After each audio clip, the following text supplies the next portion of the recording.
Hi, I'm John Stevenson, and we're going to be looking at the book of Ruth in our continuing survey of the Old Testament.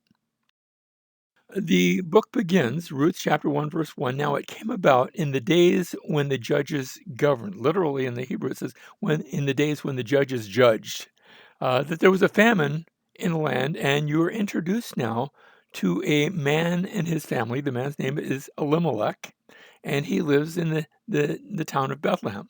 But there's a problem in Bethlehem. The problem is that there is a famine, and so he determines with his family to leave their home in Bethlehem, and they're going to travel to a distant land around on the other side of the Dead Sea.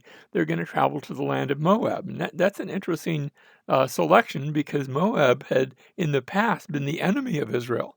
But they're not shooting right now, so apparently he finds some refuge. He becomes a refugee with his wife, and he has two sons. And they come there to Moab, and there in Moab, both of his sons eventually find wives. They settle there. They're going to be there for 10 years with Elimelech, his wife, and his two sons, and now they have wives as well. And now, after 10 years, we have two marriages and three funerals. Two marriages. Those are the two sons of Elimelech, and his wife. Might as well introduce her. Her name is Naomi. She's going to be a significant character in the story.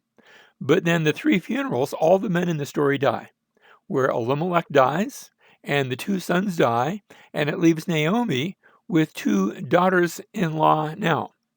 And they have no way to take care of themselves. They're alone.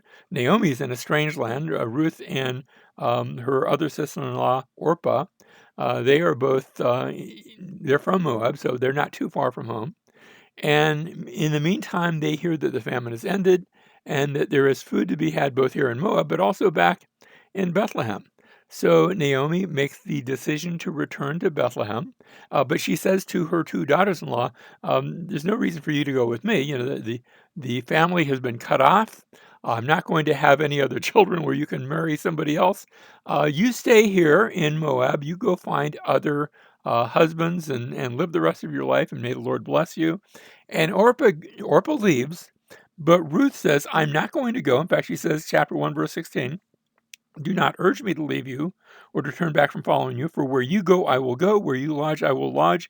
Your people shall be my people, and your God, my God." In fact, she goes on to put a curse upon herself. She says, "Where you die, I will die, and there will I be buried. Thus may the Lord do to me, and worse," that's the curse part, "if anything but death parts you and me." So she commits herself by an oath to Naomi. And so they both go back now, and they return to Bethlehem. And when they get there, of course, Ruth has never been to Bethlehem, but the women see Naomi. And you're going to hear the voice of the woman here in chapter 1. You're going to see it again at the end of the book. And the women see Naomi. You have to catch this about Naomi. Her name means pleasant. But they say, "Is this Naomi? Yeah, look how she's," how people say when they haven't seen you, "Look how you've changed." It's the years, and it's also what's happened to her. And Naomi says, "Don't call me Naomi anymore. Don't call me pleasant anymore. From now on, call me bitter." And the way you say that in Hebrew, call me Mara. So she goes through a name change because she's become bitter because she feels like the Lord has dealt bitterly with her. Now, once they're back in the land, they still don't have any way to sustain themselves, but there was a law among the Israelite people, we would call it welfare, where someone who was poor and would otherwise starve to death, they were allowed to go into their neighbor's field and maybe grab some handfuls of grain and take it back and have enough to feed themselves and cook and make just like a little loaf of bread, and just so they wouldn't starve to death. Now, they couldn't go in and reap the entire field. That would be stealing. But just what you could carry in your hand or maybe carry in your pocket or something like that. And Naomi is apparently unable to go, so Ruth goes on her behalf to collect something to eat for herself and for Naomi. And as it turns out, she comes into the field of someone named Boaz. And Boaz has heard, Bethlehem's not a big city, it's a fairly small town, and in a small town, everybody knows everybody else's business, and she's heard about Ruth, and he's heard about Naomi, and he meets her, and he gives a blessing to her.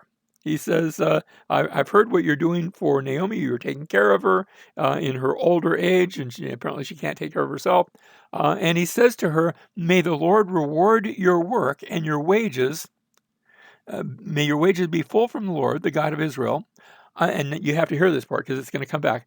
Under whose wings you have come to seek refuge. That's an expression, finding refuge under the wings of the Lord. And so he gives this blessing, and he says, you go ahead and continue to collect from my field. He instructs the servants, don't mess with her, don't abuse her or anything like that, which the fact that he had to say that means that those sorts of abuses could happen. It was a dangerous world, as we saw at the end of the book of Judges, for men and for women, but especially for a young single woman. And so he makes sure she's taken care of and protected. And she goes back to where they are staying, and she tells Naomi about the story. And Naomi says, well, wouldn't you know it, that Boaz happens to be related to the family. He's a relative, which means that he's a potential kinsman redeemer. And I have to explain that part. You see, under the land of Israel, under the law, the land was also always supposed to stay with the family. But there was also another law, both in the Mosaic law, but also throughout the ancient world, that when a woman died, when her husband died, and she had no children, that it was considered permissible. In fact, it was considered the duty of a close relative. The closest relative would come in and lay with her and have a child by her who would be the heir of that dead husband. And that had been codified into law in the Mosaic law. So Ruth hears about this, and now Naomi gives her some instructions. I'm looking out for you, Ruth. I'm going to make sure that you get the proper life, the proper rest is literally the way it's worded. And so she gives him instructions. Right now is the season for threshing. That is, it's the end of the spring. The crops are full. They've cut the wheat down from the wheat field. They've gathered it into bundles, and they're going to be grinding it on what you would call a threshing floor, big wide open space, not indoors, but this has to be outdoors. And they're grinding the grain. And so you go to where Boaz is, and here's what you do. And so Ruth is going to take her mother-in-law's instructions, and she goes in the evening at night to where they've been grinding the grain, and they've had their evening meal, and everybody's eaten, and everybody's drunk, and not necessarily drunk out of their mind, but they've had something to drink, and everybody's bedded down for the night, and they're going to sleep outdoors right now, because it's not cold anymore. It's almost ready for the beginning of the summer, but also it's because they don't want anybody to come and steal the grain. They're protecting the grain. And she goes to where Boaz is, and she gets there, and in the middle of the night, we read that she uncovers his feet. Now, that might be a little bit of a euphemism, a polite way of saying she uncovers, yes, his feet, but maybe a bit more than his feet, because what she's requesting, come and be like a husband to me and produce a child together who will be that legal child of the one who my husband who died. And so Boaz says, yes, I'm going to do it, but not right now. This is an inappropriate venue. We're going to do this by the book. We don't do the honeymoon and then the wedding. We're going to do the wedding first and the honeymoon. Ruth isn't from this background, so she may not know that. But Boaz says, you don't tell anybody about this. Keep it quiet, and I will handle it. And he makes sure she has enough food, and then goes back home to Naomi, and Ruth goes back and reports to Naomi. And Naomi says, okay, it's good. Remember how I wanted to get rest for you? The man will not rest until he has settled the matter. And that's how chapter 3 ends. So Boaz has agreed to be a kinsman redeemer, but something has to be done first because there is a closer relative. And so the next day, Boaz now goes to the gates of the city. Now, I said Bethlehem's a town, but even any sort of town, any sort of public dwelling is going to have a wall around it because it's a dangerous time and a dangerous season. It was the days when the judges judged. And so he goes to the gates of the city, and the gate is more than just an opening in the wall.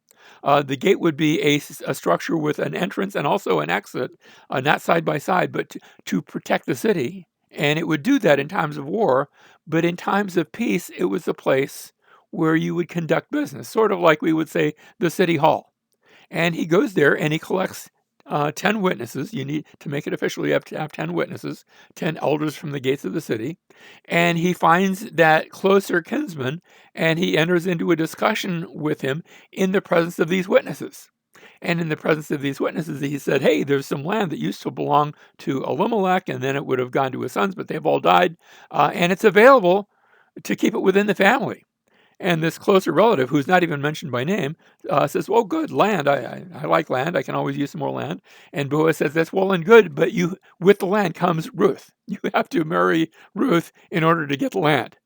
And the relative says, that might get in the way of my inheritance. I'm not sure what the details were, but he says, I need to disqualify myself. I can't do that. You take her instead, and you take the land as well. And they would go through a little ceremony back then involving the taking of a sandal. So this relative takes a sandal off and hands it to Boaz in the presence of these witnesses. Here's the tool that he would use to walk on the land. And so he's giving the land and he's giving, kind of call it walking rights. He's giving the land to Boaz, and Boaz takes it, and everybody sees it, and it is witnessed, and now it's official. And now Boaz then takes Ruth to be his wife. And they come together and they have a child together, and they're going to name the child Obed. Great name. And gives birth to a son. And the child is taken and put into the lap of Naomi. You see, where she has got a grandchild. This is what she's been waiting for. And the women of the city, remember how the women had seen Naomi come into the city and, oh, Naomi, is this you? You've really changed. Now they look at her and they say, Naomi, you really are Naomi. You are blessed because Ruth has become much better to you than 7 sons. She's given birth to your grandchild, and she's taken care of you. And the book ends by telling us that it's a little bit of a genealogy where Obed has a son eventually named Jesse, and Jesse has a son eventually named David. And David, as you know, and as the readers of the book of Ruth would know, because this has to have been written at a later date than David, because mentioning David wouldn't do anything, but you know, and they know that David becomes the king. And so the point of the story is this is how Israel got her king, David, the king from Bethlehem. But really it's showing how there was a greater king that was needed. Remember the refrain at the end of the book of Judges? In those days, there was no king in Israel, and every man did what was right in his own eyes. But what was needed was the king from Bethlehem. Yes, David, true. But we're looking at the one who's better than David, the one who is our Redeemer, who has purchased us, who becomes our bridegroom, who marries us in the spiritual sense. We become the bride of Christ through faith in him. Which means that, yes, this is the story of Naomi and Ruth, but if you've trusted in Jesus as your Savior, as your Lord, then this is your story as well.